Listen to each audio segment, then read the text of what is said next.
Buongiorno a tutti, benvenuti. Servizi digitali al cittadino, migliorare offerta ed efficienza. Semplificare il rapporto tra enti locali e cittadini grazie al sistema regionale MyPA.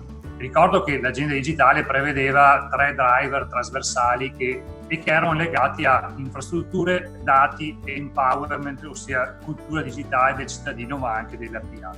L'Estonia è un paese che si può definire e-Estonia, come loro amano definirlo, perché è una nazione digitale per una società intelligente. MyPA rappresenta un'infrastruttura unica proprio perché in un unico punto il cittadino deve trovare le informazioni che provengono da qualsiasi amministrazione. MyPA poi espone una bacheca suddivisa in 4 sezioni: scadenze, domande, pagamenti e avvisi. Il nostro compito è animare, sostenere, assecondare, far crescere questa comunità, perché poi l'innovazione si appoggia sempre sulle spalle delle persone.